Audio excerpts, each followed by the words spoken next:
Namaste and in Lak'ech, and welcome to this episode of One World in the New World. I'm Zen Benefiel, your host, and this week's guest is Jeffrey Johnston. Now, you'll find this man to be peculiar in how he has triumphed over tragedy, and we're going to get into that in just a minute. Follow up, stick with us. We'll be right back.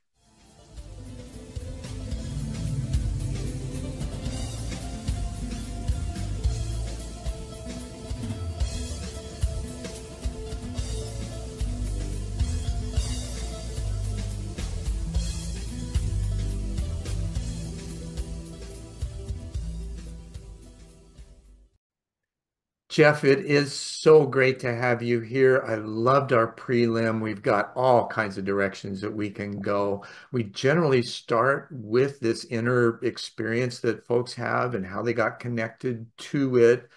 In your case, it happened much later Yeah. through your triumph over tragedy, and we'll get into that. Having this, just to give a little prelim to the audience, you had some tremendous tragedy in your life, losing your son to fentanyl and your wife to alcoholism within a relatively short period of time together. That has got to be one of the most traumatic, for lack of a better hmm word, experiences that one could have. You know, you had the death of a son and the death of your wife, kind of back to back. hmm I know from my own, I've lost a grandson and have lost both my parents, or well, four of them. I'm adopted, so I've had the opportunity to meet my birth parents. So having this experience, how did you first internally um, find yourself? Because I know from what I understand, you had some challenges yourself hmm in dealing with that and went into let's just say some self-abusive behavior.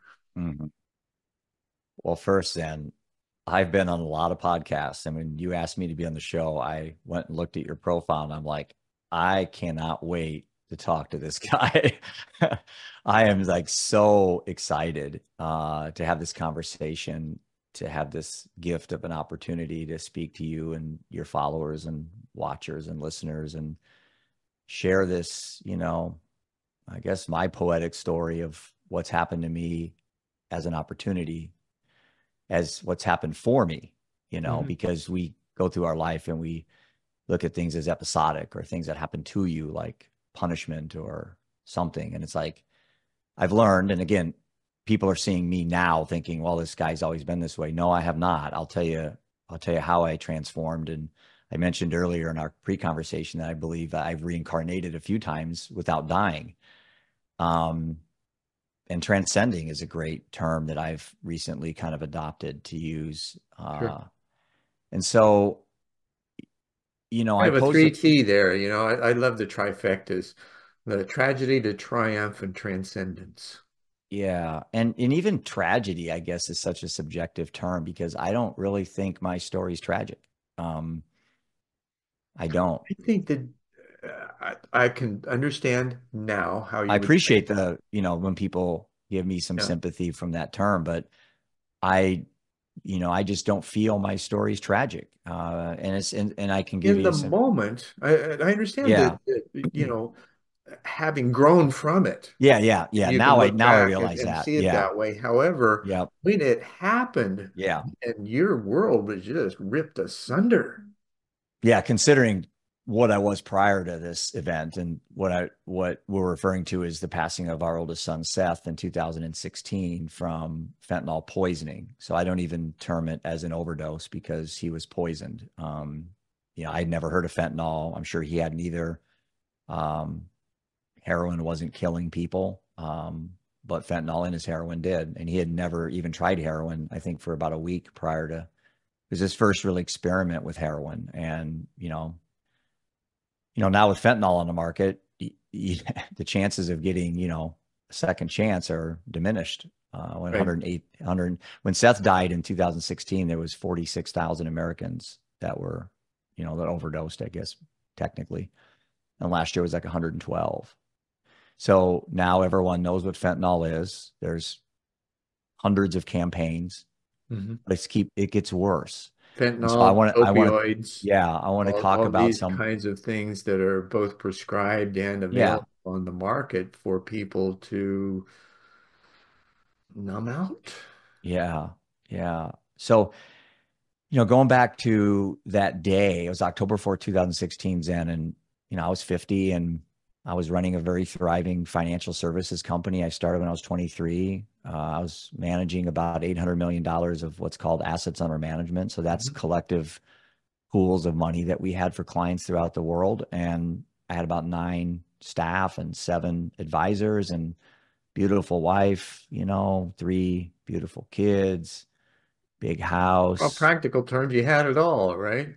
Yeah, but as I found out later, I really didn't have much. Well, I did, but my attention wasn't in the right areas. Sure.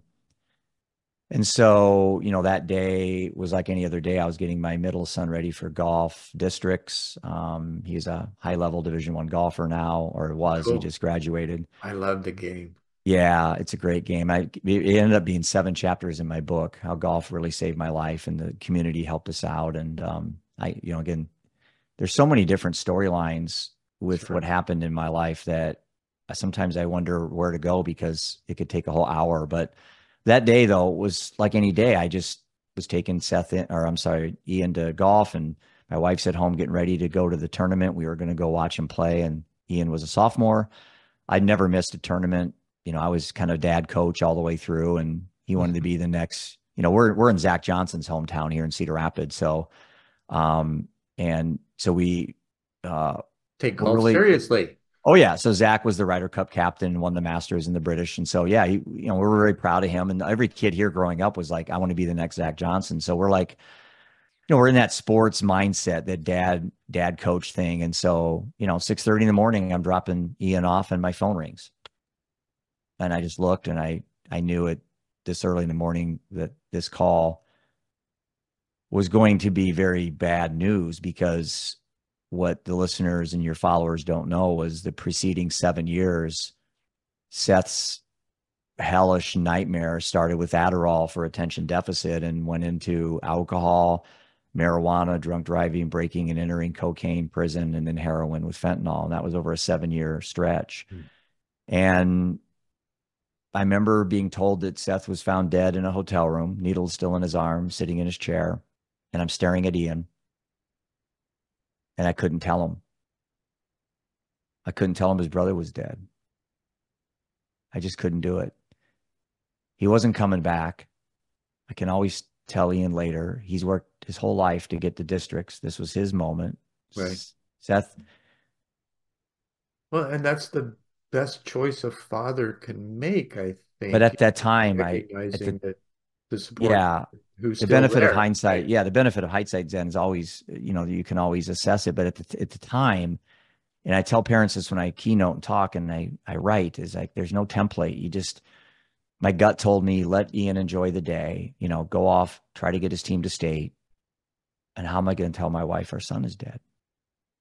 That was like the first real big test I had, driving to my house. Hmm. My wife thinking I'm going to pick her up to go watch our son, but I'm going to go to the hotel to identify our other son. How's that work? Yeah, that's a side swipe and a half. Yeah, yeah. So we went to the hotel, and obviously I told my wife what happened, and that you can imagine, you could hear the sounds of us hitting the floor right now if you close your eyes and pause. Sure. And we got up and brushed ourselves off and got in the car and drove the 45 minutes. And Seth had already been taken out of the hotel. And no one wanted to go into the room. So my wife didn't want to go in. And I wanted to. There was something pulling me in there to go in the room. And I went in. I write about this in my book on what I saw and how the room was laid out and what you expect from somebody in the grips of addiction.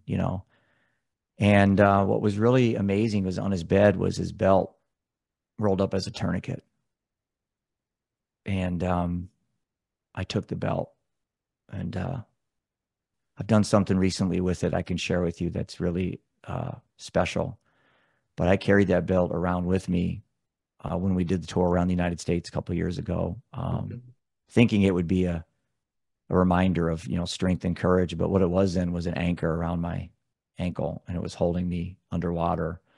But I'll put that in a box and come back later. But so the whole thing was like out of nowhere. I knew that Seth was on that road. When you're on the addiction road and you're being Sure. arrested and you're doing all these things, I used to I tell him, had a daughter that was similar. My youngest daughter got addicted to Adderall, and lost her second child mm, because of it. Full term, within a mm, week of delivery.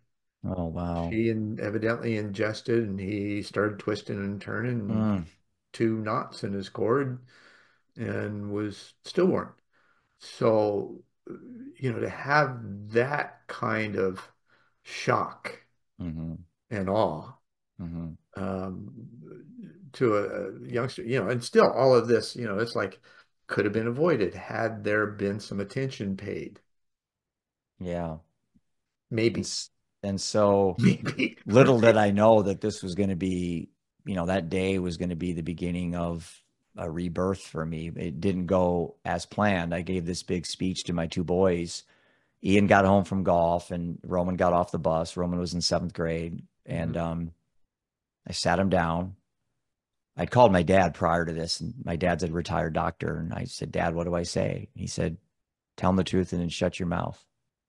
It's exactly what my dad said because he knows I like to talk or I like to solve things. I'm like a fixer. And Yep.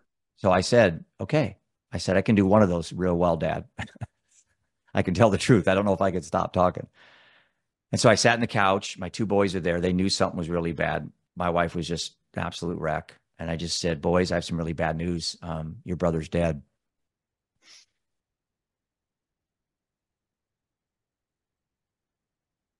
And about 5 or 6 seconds went by that felt like an hour. It was so hard for me not to say anything.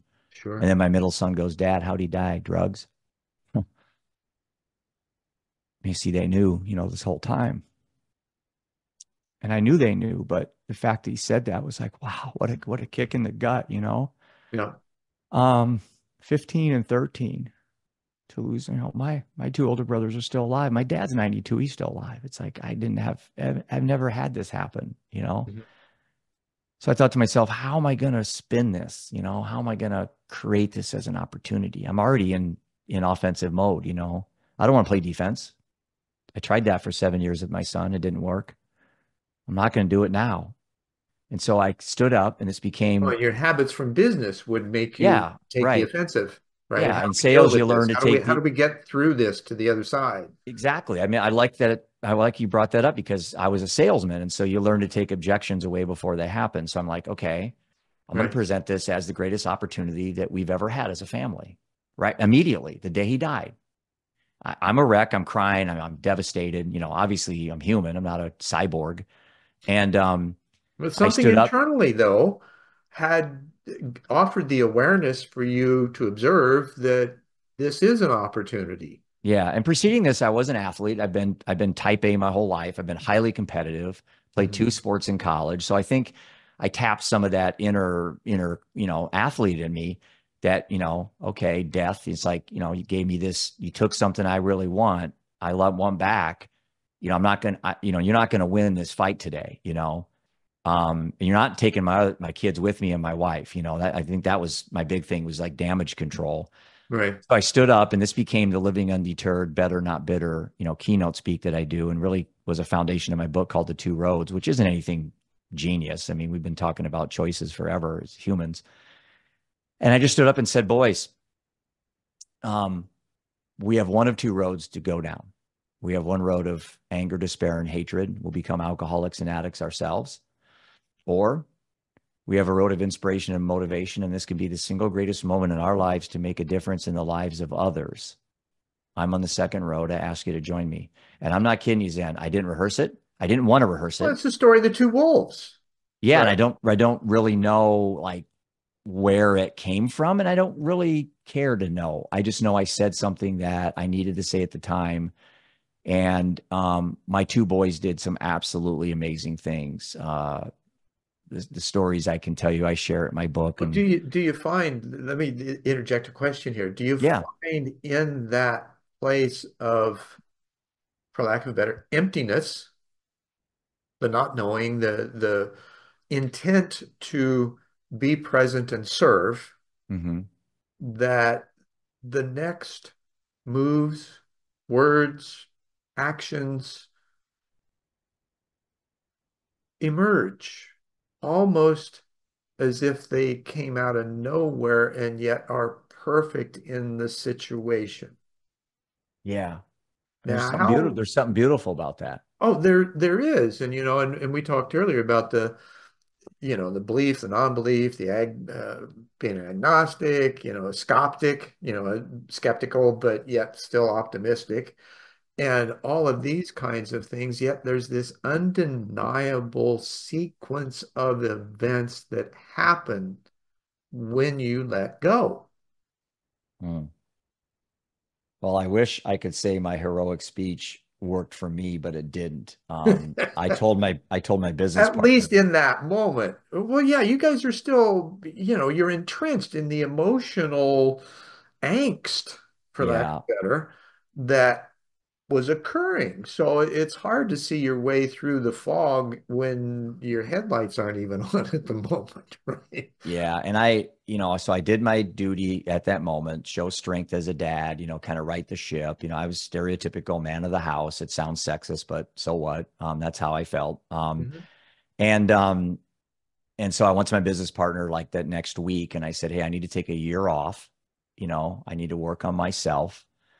We're not doing very good. And I was going to write a book and I started a podcast and I had all these advocacy things I immersed myself into, which that alone caused some friction with my wife because she didn't want to talk about Seth's death. And I completely understand it. I needed to because I felt that he actually really died when I stopped talking about him. Well, and the example, when you don't or choose not to Hmm. talk Hmm. things through, because this emotive process is what cleanses us. It's like cleansing the palate, Hmm. being able to get your words out, get the emotions out, get all the tenseness Hmm. of the resistance to that out because it's painful, right? Whenever Yeah. you bring it up, you've got to reprocess the pain that you went through over and over again until you do it enough that it becomes minuscule. Perfect example, an old friend, old TV show I did back in the 90s, one that I produced for a Holistic MD. Hmm. He had an ABC special made about the process that he took a woman with a chronic ulcer through. Mm. And it was through regression that she Okay. took her back to the time when she experienced being run through with a hot spear as part of a group of French activists, if you will, that were being pursued by the inquisitors. Mm. Right? They caught him in the woods and killed them all, and one of the soldiers ran her through the stomach with a hot spear. And as soon as she got to that place in her first regression, she came out of it was screaming. Mm. Yeah. After about a dozen, she could see it, observe it, and talk about it. And guess what happened? Her ulcer was gone. Now she'd been Yeah. through, tens of doctors trying to figure out a way to get rid of it. And then Hmm. all of a sudden now this happened. So there is that. It's just another illustration of how often we go through things and the must, if you will, decree to talk about it. Hmm.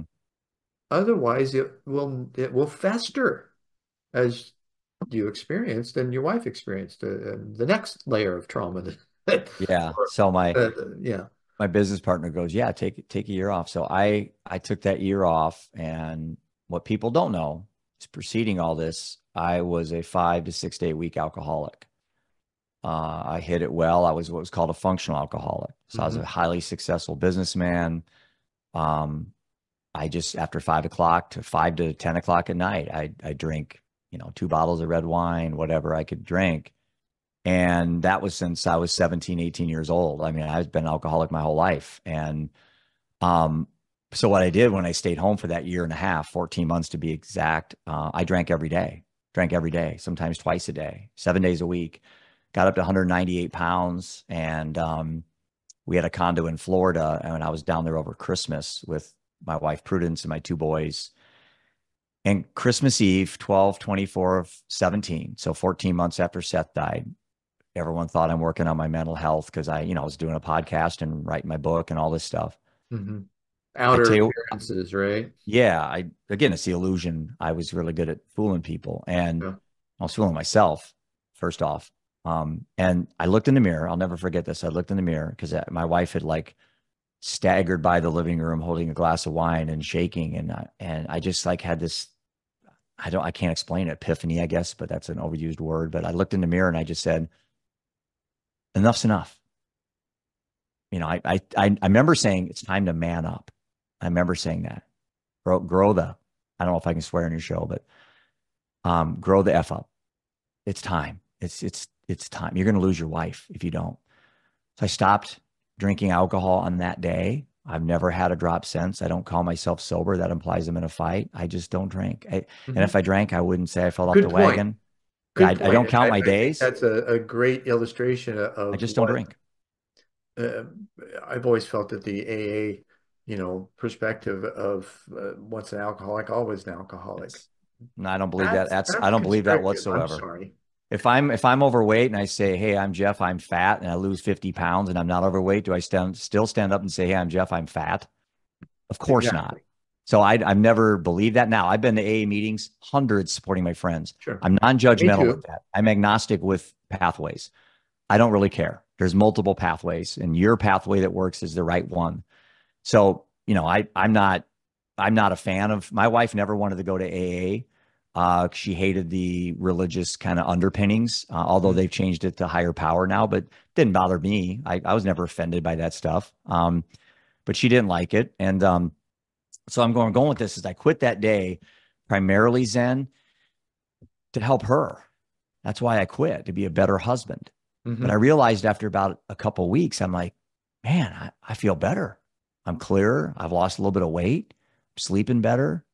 Everything in my body's moving better.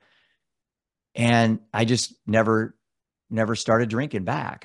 Now it's easier not to drink, but my wife, it didn't work out that way. And on June 29th, 2021, at the age of 46, one day after our youngest son's 18th birthday, so he has to have this now with him the rest of his life, which we've reframed this now as not have him worry about this so much. My wife died of alcoholism at the age of 46. And again, death came, knock, knock, knock, taking someone else that you care about. What are you going to do about it now?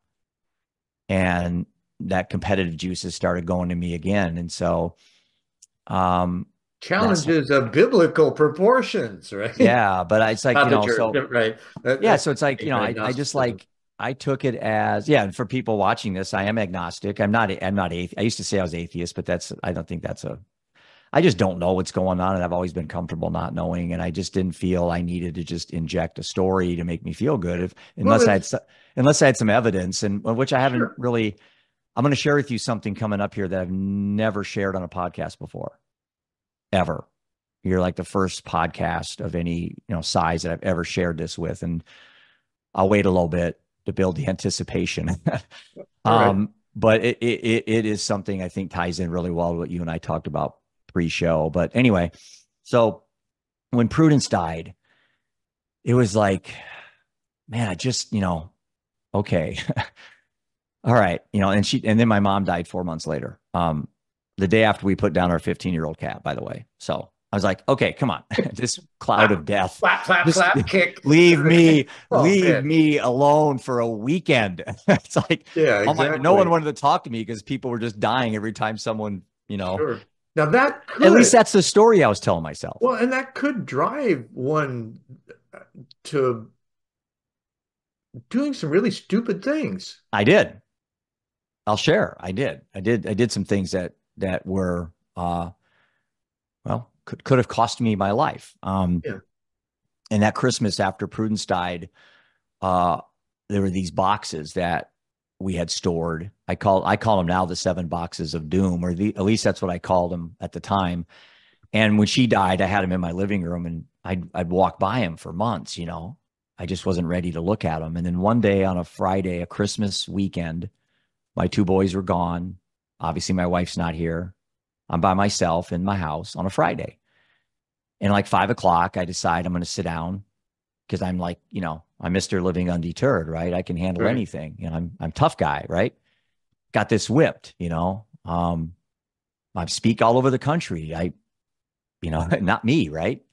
And I sat down, popped open the first box, and it was just like pictures of my son, just like graduation and proms and all the basketball games I coached, and notes from teachers and birthday cards. And I just went from, you know, as my son Ian now says, Dad, you went from living undeterred to living under a turd. That's a family joke. But it escalated or Sure. Well, that was a de-escalated pile of shit. You gotta, really shit. quickly. It's really, Yeah. I mean, to have it sitting and then all of a sudden, But it wasn't going to move by itself. I realized that. That was like these boxes aren't going to move. And I don't want them just to move. I want to go through them and throw things right. out, repackage it, and put them away. Well, you And had the so, guts to address it. That first off, yeah, and you yeah, finally got to that place of, okay, I'm going to tackle this. I don't know what's going to happen, yeah. and So I yet went to I'm the going to open second myself to box. the experience. I went to the second box, and it was my wife, and it was just all of our trips to Europe, and just, you know, just my youngest son's named Roman, and that was from our trip to Rome. And it's like just everything. And man, I tell you, I reached over, shut my computer off, took it, put it on my deck, took my phone. I think I threw it across the room trying to break it, unplugged all my TVs. I was the most lonely human on the planet, but I knew I was loved. I knew that people cared about me. You know, my dad, my brothers, my neighbors, my coworkers. But if you would have called me Zen, I wouldn't have talked to you. I'd have probably called you Jeff. I wouldn't have talked to you. I would have hung up on you. And I love you like a brother. I would have done that to you because Sure. I needed to sort this out myself. I know who I am. I know what I need to do in regards to figuring this out on my own. I've been fairly defiant my whole life. Good or bad, it's just who I am. And if you would have called me and said, Jeff, here's the 5 steps to success, I would have just hung up on you. As I didn't want to Sure. hear psychobabble. I didn't want to hear therapy talk. I needed to sit in my frickin' muck for that weekend. But what happened was, so Saturday came. I don't really remember the whole weekend. I really don't. But Saturday came and I got up and I don't remember what I did. I probably wrote because I love to write with no intention of ever anybody reading. I just had to write. Hmm. But somehow I ended up in my closet, and I don't share this very often. This is not the big thing I was going to share, but this is another thing I don't share We'll very get to that often. in a moment, I'm Yeah. sure. Open up my safe. So hard to talk about. Got my gun out, put it to my head. Yeah, my Labrador kept coming in my closet because he he's my best friend, and he knew what I was going to do, and and I had to literally kick him out of my room because he was interfering with my mission to end my life. And I got down to 3 seconds, like multiple times. You know, I was so courageous to make it that far, but I was so cowardly to pull the trigger. And I know that's not what you're supposed to say in the suicide space, but I don't really care. I'm telling you what went through my head. I complimented myself for being courageous to get this close to death, but I was so scared of pulling the trigger. And the one thing that stuck in my head, Zen, and you'll probably laugh, is I had these expensive suits behind me, and I'm like, I don't want to ruin these expensive suits. I mean, how freaking petty, but that's what kept me alive. And then I kept thinking about my granddaughter and what people don't know because I haven't shared it. But when Seth died, his daughter was born. He never met her. Hmm. 3 weeks after he died, and I have a beautiful granddaughter. Her name is Brighton. And Brighton, That's what my daughter's son would have been named, was Brighton. yeah. And Interesting synchronicity here. I know we're Oh, meant to by the meet, way, my man. son's named Ian. See, we're meant to meet, man. Ah, But listen, so I sat in the closet and no I just, threads there, are there? yeah, I danced this frightening romantic dance with death or my demons, I guess, Hmm. metaphorically. I don't really believe in demons, but I danced with something. And all I know is I didn't pull the trigger unless this is heaven, unless I did, and this is what happens. And then I'm happy with the result, I guess. But to get that close to the abyss and to look at it and to almost reach out and shake its hand and say, you know what, man, I'm not ready. I'm just not ready yet, death. Leave me the F alone for a little while, Hmm. Something in your depths said, uh-uh. I wasn't ready. And now, tell you what, I'm so happy I didn't, man. My life has been so blessed and so great. And the people that have just, you've been placed in my life, and some people have just come in that have just transcended me and exposed me to, new creative ways to think and to Hopefully, explore. It's been my beautiful. job being on this side of the mic, we're euphemistically call these chats apocalyptic chats because we're going to cover Yeah, I knowledge. saw And that. because of the background and experience that I've got, including a couple of decades as a transformational coach, one Hmm. of the things that I'm able to do in these kinds of conversations is to offer new questions or different perspectives that others may not have considered yet, as well as receive new insights for myself, right? Hmm. And listening to others and being present and allowing those additional considerations that may not have been there before to emerge and offer them in the presence of one and our agreement to be open and honest and authentic and Hmm. share things that are vulnerable, and yet there's a safe enough space and the integrity of it allows that communication to take place that may not happen elsewhere.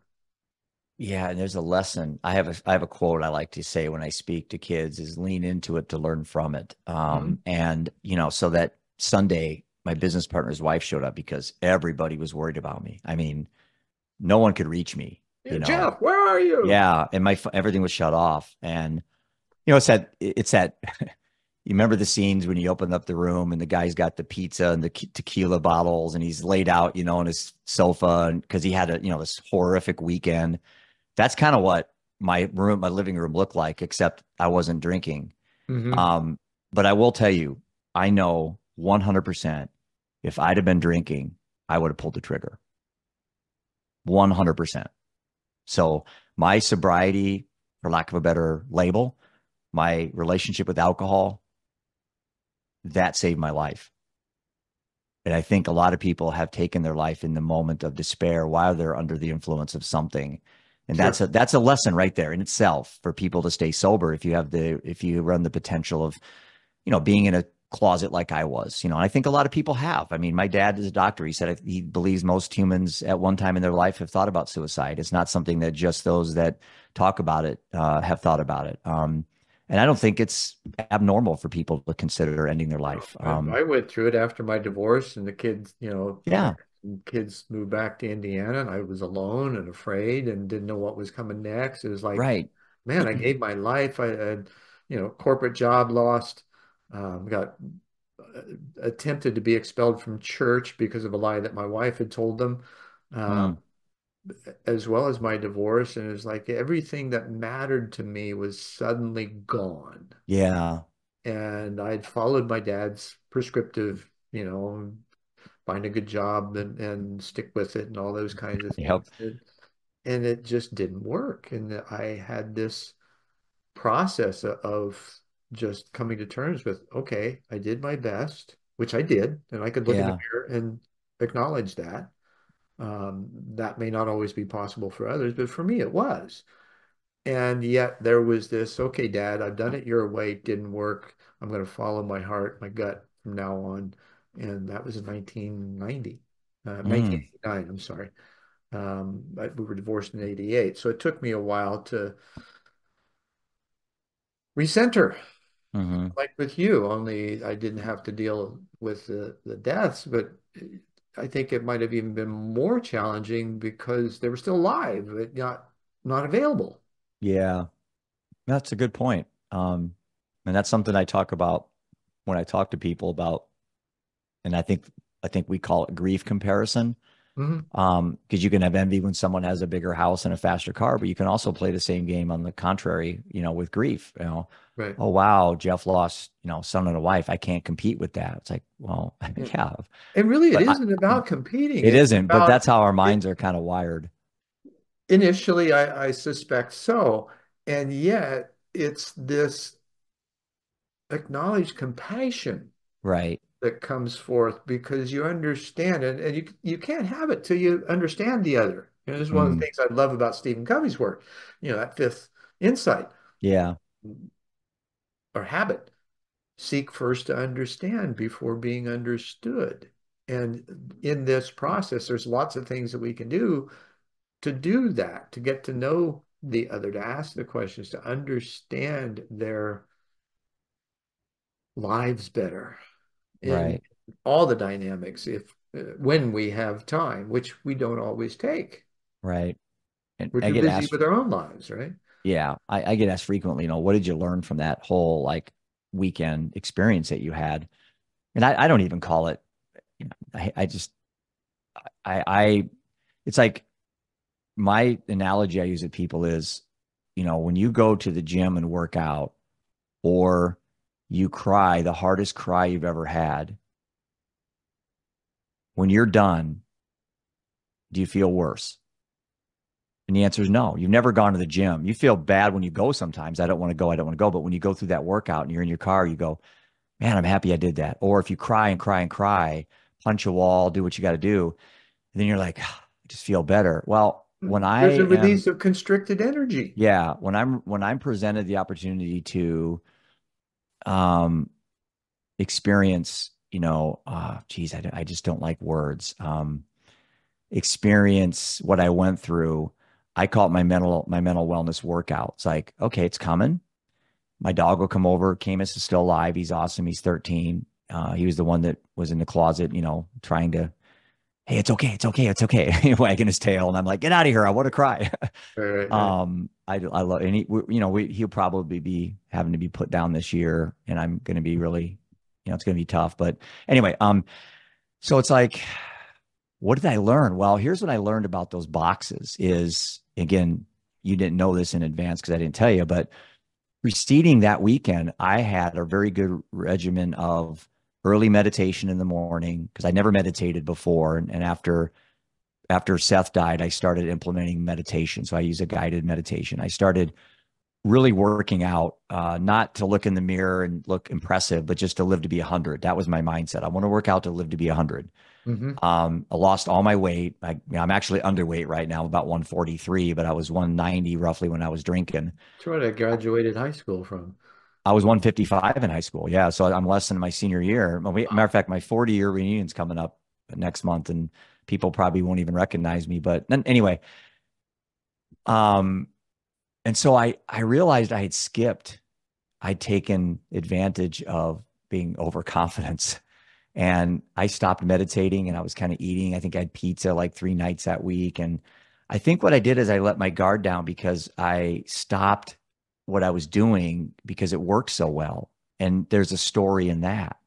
So Sure. it's like I immediately went to my social media, to my followers. I made these posts. I didn't really share the intimate details like I did with you right now, but I shared that I had a really rough weekend. And it's one thing to sit there and kick yourself for, oh, geez, why'd you allow that? But I'm a curious mind. I'm like, why did you get in this situation, Jeff? It's just a freaking box.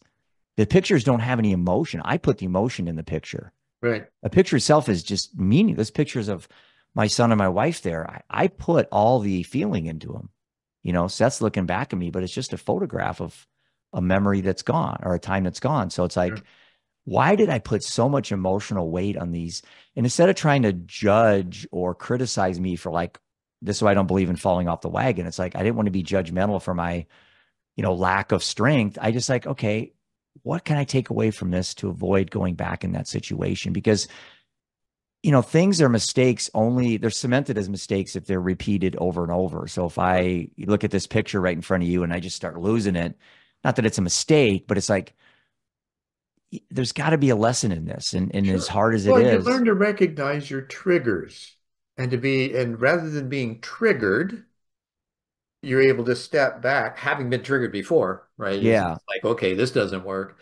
So then you step back and you observe, okay, why am I being triggered?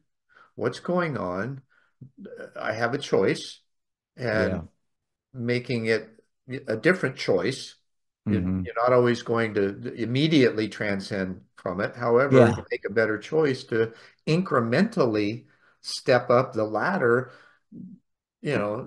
back to the surface again. mm, yeah. Yep. I mean, and you know this quite well, but there's so many metaphors to use, when you talk about these things that are, increasing human flourishing, as I like to say, or well-being. Sure. There's tons of metaphors you can use. Especially when I talk to kids. When I say kids, I mean Gen Z. That's my market right now. And that's what Mhm. our app is designed to help young adults with their mental wellness. But how do you take these conversations you and I are having that could be at a higher level and talk to a 15-year-old without sounding condescending or judgmental, but shifting their behavior to make better choices? Right. And, one way to Well, change there behaviors it. is, well, you can scare kids. That's what the prevention mindset. That's criminalization of everything. Sure. Let's scare Yeah, kids to a that really healthy, works, doesn't yeah. it? How'd that work? Let's scare kids to a healthy lifestyle. Yeah, that's authentic.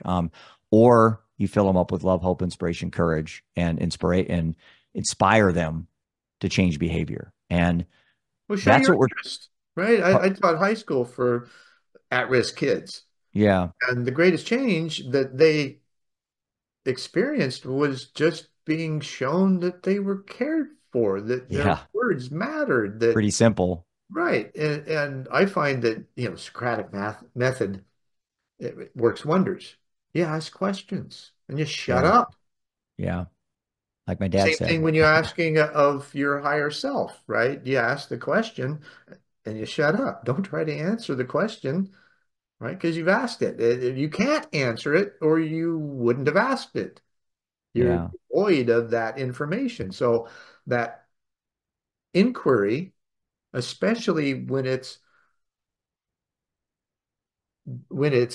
activating a logic train Mm, that is going to lead the other to their own conclusion, which is exactly where you were hoping to take them to begin with in your whatever lecture you would have delivered.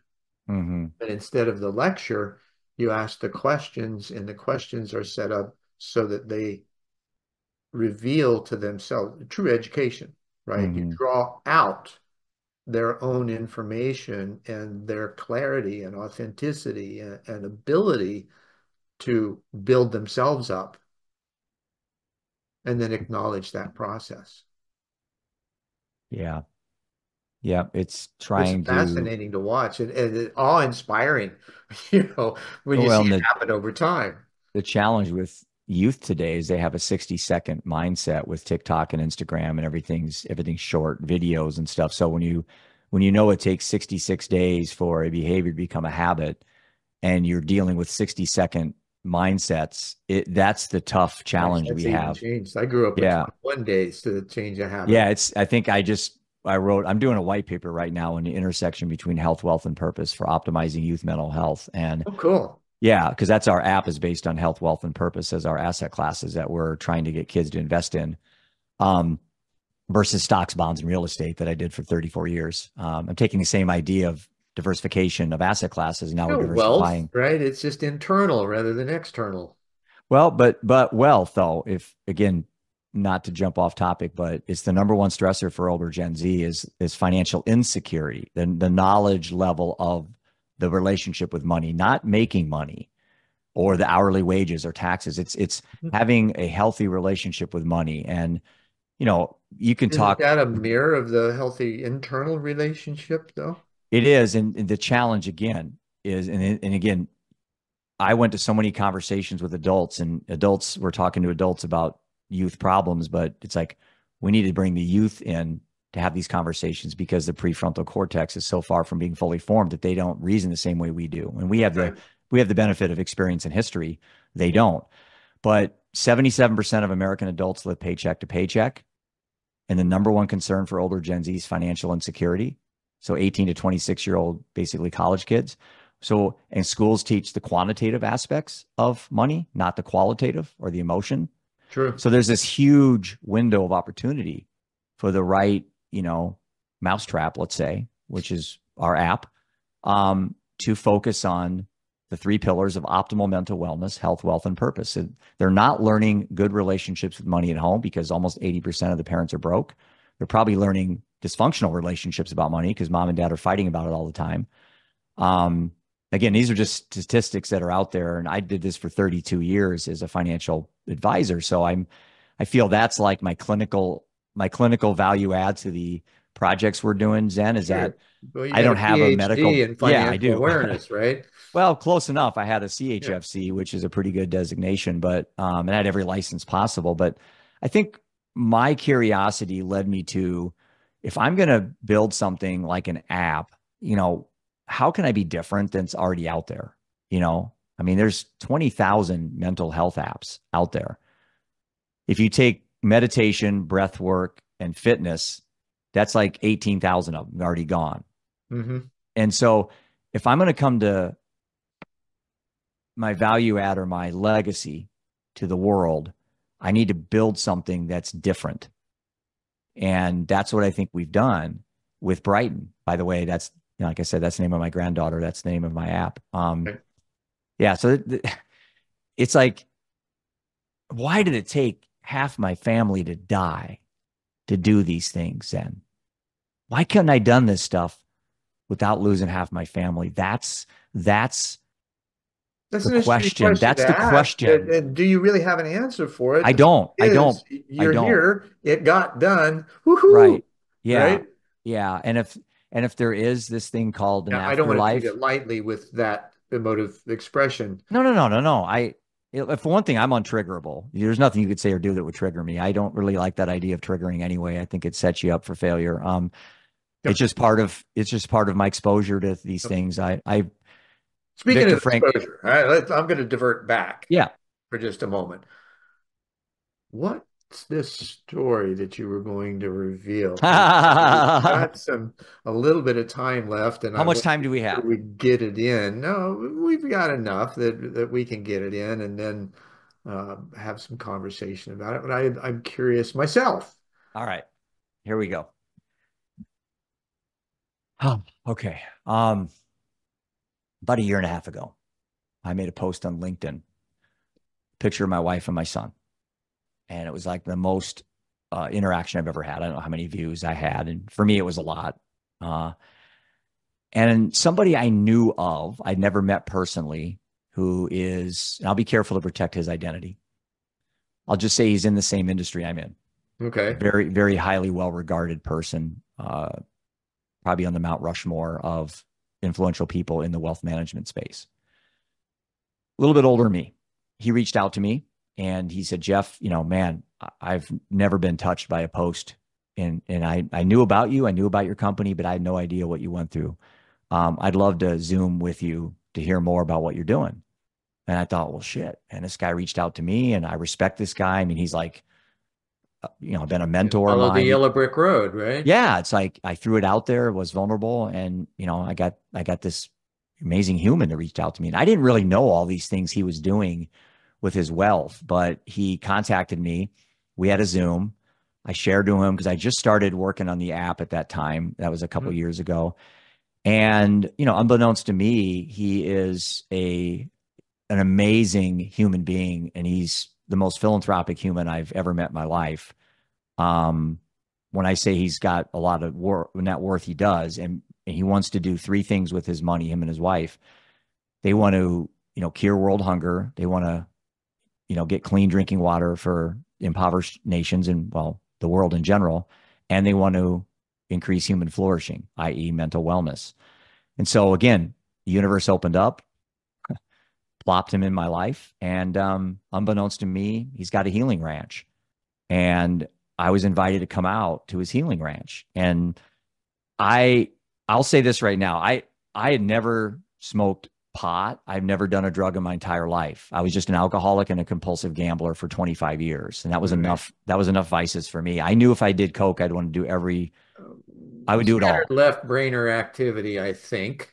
I would do it all. You Yeah, couldn't give me a line of coke. I would say, give me the whole bag. And I'd be Len Bias. And I witnessed Len Bias dying when I was in high school. And that always worried me about drugs.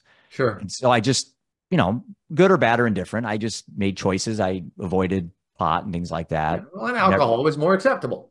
yeah, and gambling is equally as bad as all those. I mean, gambling is Sure. very destructive. And so basically, when I got invited to the Healing Ranch, I kind of knew based on my conversations that there could be some, plant-based work out there.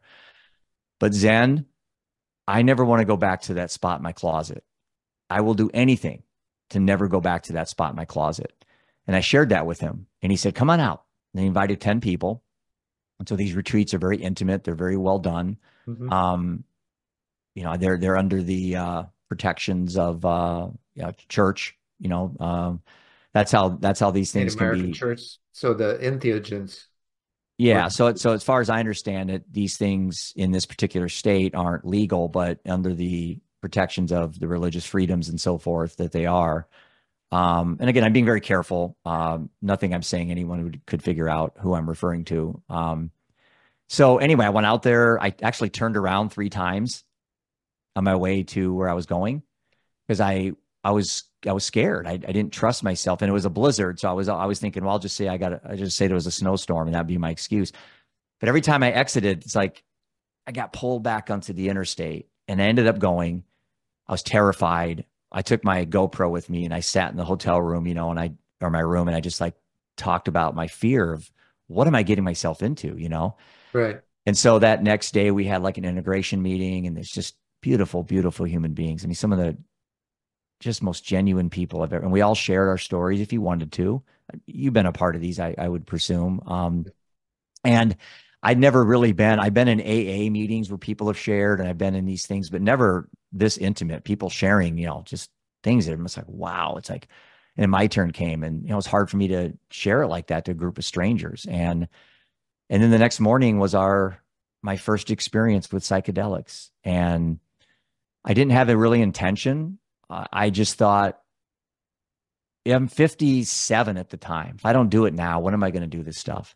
And I had people on I had guests on my podcast that ran ayahuasca retreats and ran these things. I listened to Joe Rogan. I was like really curious on, could this help me with what I'm going through? Could this help me with my suffering? So I don't sit in that closet, Perhaps. blow my head Right. off again. Yeah, it's like this wasn't about Seth. This wasn't about Prudence. This wasn't about Brighton. This was about Jeff Johnston and my spiritual journey. And that first time we went through the experience, it was MDMA, and ketamine. And man, I tell you, my brain cells had never. I mean, they've been drunk. They've been drunk, and the dopamine and serotonin from betting on the over under and stuff They've in been football drunk, but games. never ignited. And all I remember, it was the most beautiful. And again, coming in as a full blown agnostic, I'm not a believer. I still hang on to that. And I don't know if it's just neuroplasticity or if I really was teleported somewhere. I don't really care. I don't care, Zen, because I came back. My DNA was changed. I had a connection to some source, and I don't attribute it to being up anywhere. It was just a source inside, like we're all gods. Like there is no God. There's just us. And it was the most beautiful thing I've ever had in my life. And the moment my ego melted away, I've got a tattoo I'm working on I saw a vision of a Buddha and a picture frame, and it melted like ice cream on a hot Iowa summer. And I'm like grasping out, and it was like my sitter was with me, and she's holding me, and she's going, she's not talking much because I don't think you're supposed to when you're sitting. And I just like had this sense of like, I asked you earlier about what do you mean by connectedness? Well, that's why I asked you that question. I Mhm. never felt more connected in my entire lifetime when my ego just melted away. And I drove back home and I remember looking at a cow one time and thinking, I love you, cow. It's like, it's like, our eyes met and I'm like, I'll never be the same. And so I call it Well, plant-based technology. I don't call it it opens plant-based. up this notion of what I believe the core of our being is, and that's to love and be loved. So that's my big secret.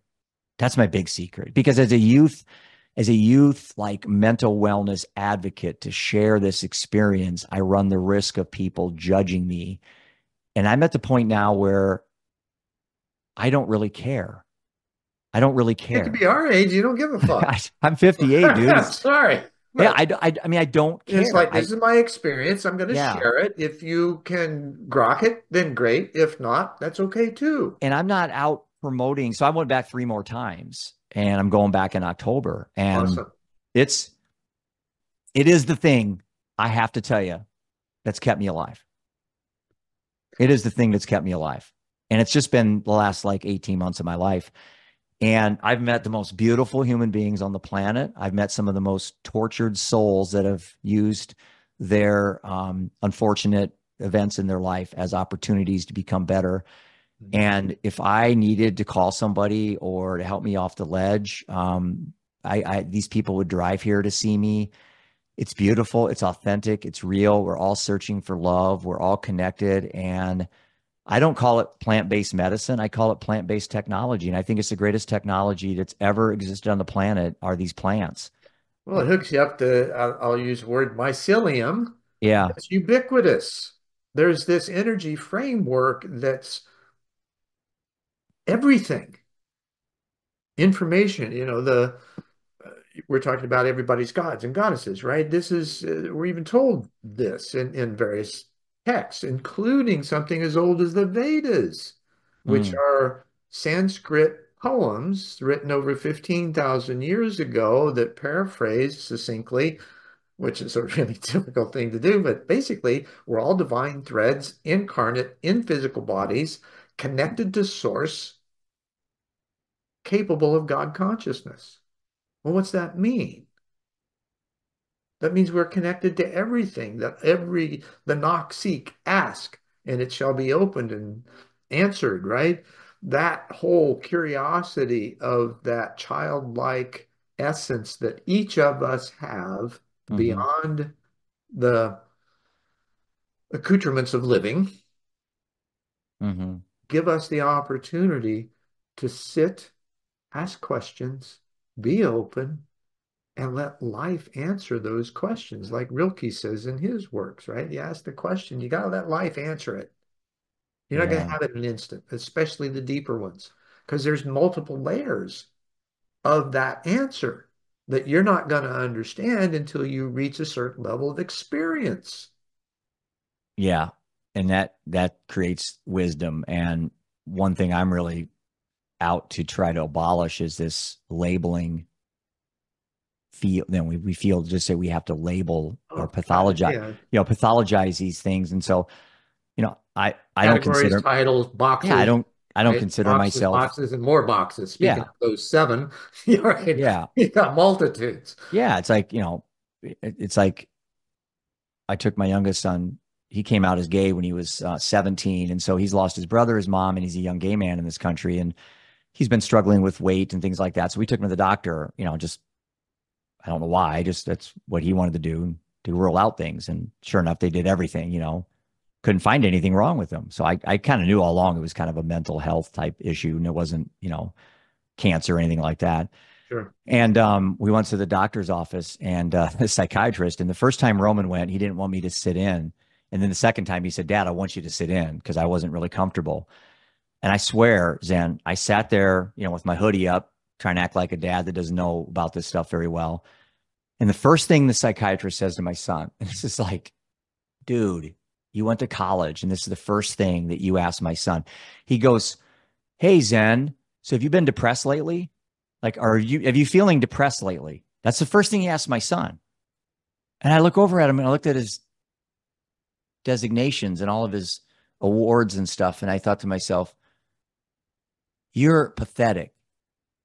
My son how about we define depression? What do you mean by depression? Is being sad for an extended period of time, like a week or a month or a year, is that depression with the DSM? Apparently it is. Hmm. We can't just be sad anymore. We have to put in depression. So I've never been depressed. I've been sad to the point where I had a gun to my head, but I'll never allow myself to say I've been depressed. Now, have I been clinically depressed? Of course I have. I'm sure I checked the DSM, but I Sure. can tell myself any story I want. You're free to tell yourself anything you want to tell yourself. You're not obligated to play the narratives that Western medicine wants you to play. I'm trying to create this new mindset with this generation of kids that are self-diagnosing on TikTok, and they see Kim Kardashian talk about anorexia, or somebody else talk about ADHD. Next thing you know, they go to their parents, "Hey, mom and dad, I have ADHD." And you're like, how do you know? Well, because I saw it on TikTok. And that's a really bad Or trend Google happening or right now. all this kind of, Yeah, yeah. And how do we filter that or give them the tools so that they that's can better. better filter it themselves? Right. We don't, Right? good The, point. the We don't critical filter it. Let them thinking do it. that's necessary. That's the other national deficit, critical thinking. Yeah. Amen. Yep. And so how do we increase that in ourselves first? Because if Yeah. we don't do it, how the heck are we going to be able to nurture our children into those realms? Yeah. So we Good got to be point. examples first of all. So in this, um, was the ethnogen story, the psychedelics that you participated Mhm. in, was that the big reveal? Yeah. And so the first time was the loss of the quieting of ego. You don't lose your ego. You just quiet it. Right. And that really increased my relationships with people. I just have closer ties with just even my flowers and trees in my backyard. I just have this love for them like I never had before. And the second journey I went on, I remember I was holding the hands of, because I was having my journey. My first one was 5 hours. I ran in place for over an hour, Hmm. and I wasn't running from anything. I was like being freed. I was like, and I had two people next to me. I wasn't violent or anything. I was animated. I was just like, I couldn't release this energy. My second journey, I was a little more calm, but I was holding the hands of two people and I was leaning back into someone's lap. And all I remember, Zen, I was having the same type of similar kaleidoscope like visualization, is I remember just being touched all over my body.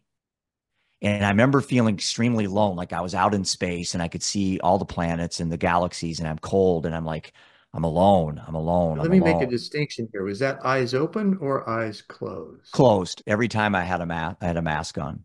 Okay, good. Yeah. And I remember saying out loud as I'm so alone. I'm so alone. And all of a sudden I felt these hands all over my body. My skin's tingling right now. And I asked my sitter, I said, "Who's touching me?" And she said, "Nobody's touching you.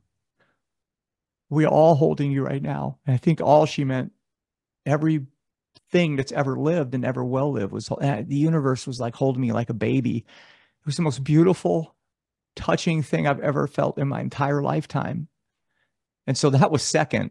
The third Now, journey, did that produce some tears of joy with oh, that? I had every emotion, primal yelling. I cried, fetal position. I Yeah, did, I okay. mean, I You, crawled you went across through the it all. room.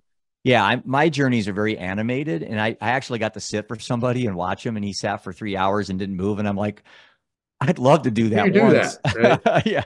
Who does that? It's like these things just bring out this movement for me. And my third one was we did the toad venom, the 5-MeO DMT. Hmm.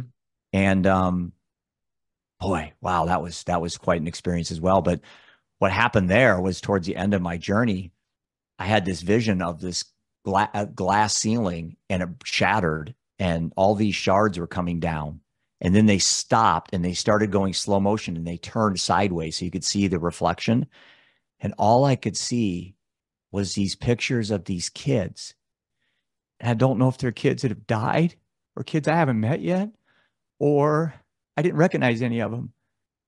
And it was just like the most clear vision I've ever had in my life. This, I mean, this sounds like a sales pitch, but this thing we built, this Brighton app, was like, this is the road I need to be on till my last breath. That I don't know, these visions I saw, maybe these are kids I'm going to meet Yeah. soon that will change my life. Or maybe they're kids that have died. They're like, "Hey, Jeff, just keep going, man, keep going. But the combination of my three journeys, that's the reincarnations I talked about. I've died like 10 times in the last 8 years. And each time I come back, just freaking stronger. Doesn't mean I'm going to go back. Doesn't mean I'm not going to go back and look at the abyss again. I fully expect I will, Right. but I'm prepared each time. I'm preparing myself through the evolution of myself. In the depths of the journey, it seems almost like you die every day a little bit. You Yeah, I agree with in that. order to find a greater aspect of yourself, because it's that fear, and even in the transcendence of levels of consciousness and being able to transcend through those, whether it's through meditation or the technical use of entheogens, the Mm, psychedelic plants, right? Things of hmm that nature. In order to, you will feel a level that is almost impenetrable, that you want to go up, but it's impenetrable because of your fear of letting go of something. hmm And when that fear is released, you almost pop up into this new experience that's mm, freer than the one previously.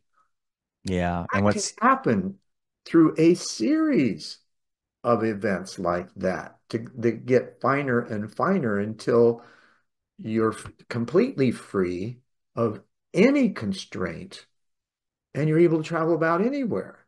yeah, That's without the without medicine dead, that, yeah, without dying. yeah, or the medicine. I'd like to be able to learn Right. these skills. And so what I've done is A I've gotten, discipline. It's a yeah, really rigorous discipline. yeah. And I don't know how far I'm going to go with it because I get easily distracted. So there could be something else that shows up in my life. And, one thing I will say that, Are they distractions or are they just the I know, snippets of things that you need to pay attention to are they along new the roads way? Because opening? we're Yeah. fully capable of Yeah. paying attention to multiple stimuli simultaneously.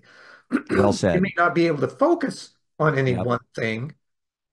However, we're receptive. And Yeah. each of those things, as the level of importance might suggest, would come to the surface at its appropriate time. Yeah. Yeah. That's been my experience anyway. No, that's well said. I guess, yeah, words matter. And I tell myself they're distractions, then I'll believe it. But they could just be new doors opening for me and they're opportunities, not distractions. Mhm. Well, we But tend to see things as distractions. This is that shadow side that we need to yeah, learn to dance with and embrace rather than keep separate. yeah, yeah. And the other thing I would say that's been a big helpful for me was reading Viktor Frankl's Man's Search for Meaning, which I think everyone at this point has probably read. But there was one phrase where he said, "Suffering is my opportunity," and I kind of had a sit up moment, where you get the yellow marker, and I thought, okay, I don't want to steal that phrase because that's Victor's. How could I redo it? So I have a quote that I use: "Pain is unavoidable, suffering is a choice." And so what I tell myself when I speak to people is that the pain of losing Seth, the pain of losing my wife, that's unavoidable. I mean, I'm not a cyborg. I'm not a computer. I'm a Right, human. But right, the length, the duration, the depths, the intensity of the suffering that I attach to it, that is a choice. It's a conscious choice I can make. Maybe it's a subconscious choice. I can condition myself over time through experiences like I had on the ranch or meditation or a good book or a really good conversation with somebody named Zen. I can condition myself, relearn myself. Neuroplasticity has taught that. right, And come out of this, no one wants to survive. I don't want to fricking survive. That's the death nail. I want to thrive. I want to wake up every morning, feel really inspired. And when I feel the suffering coming, I'm not going to fight it. Put the oars back in the canoe, stop fighting against the current. When I need to guide it, get the oars out, avoid a boulder, whatever. But just let the river of life take me where I need to sure. go. And And not to pull out, which is perfect. This is, take life, let life, the river, take you wherever you need to go. This is, and I'm going to steal words I do openly. all the time. So, Um, this goes back to have life and have it more abundantly. mm, That's the love and being loved, the reciprocal activities that take place when you're present enough to recognize that and simply be. mhm. So we've kind of run out of time now. So in lieu of that, um, this has been a wonderful conversation, Jeff. Thank you so much. And I really love that you felt comfortable enough to share the Neogen journey. Yeah. I think it's an important one that we need to Hmm. consider. It's not for everybody. Right. However, if you're inclined to do so, I would encourage that and no harm done in those respects. Um, do you have anything that, a simple tidbit of insight or wisdom or discipline that you could offer I for a do. daily practice? We were talking about this last night with my two boys and some friends were over for dinner.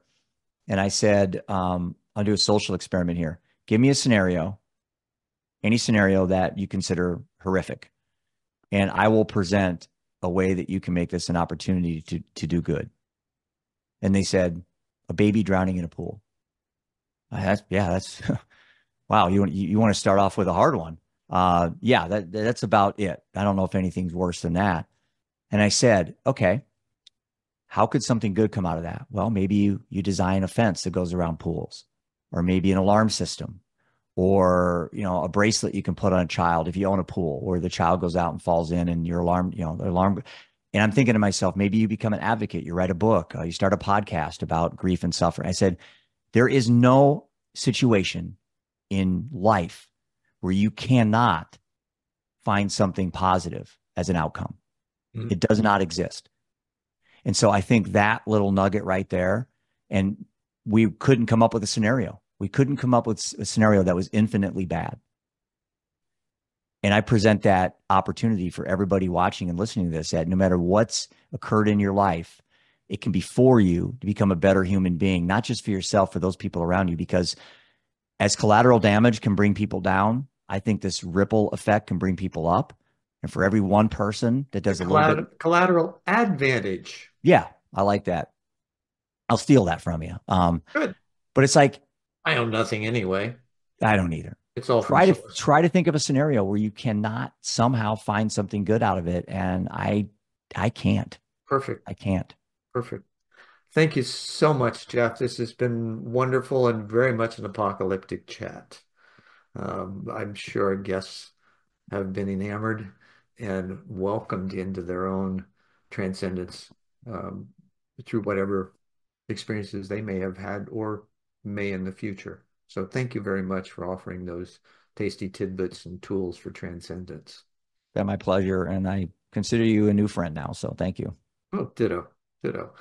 And namaste and in law catch. And thanks for sticking with us for this episode of One World in a New World. I'm your host, Zen Benefiel, and I will see you next time.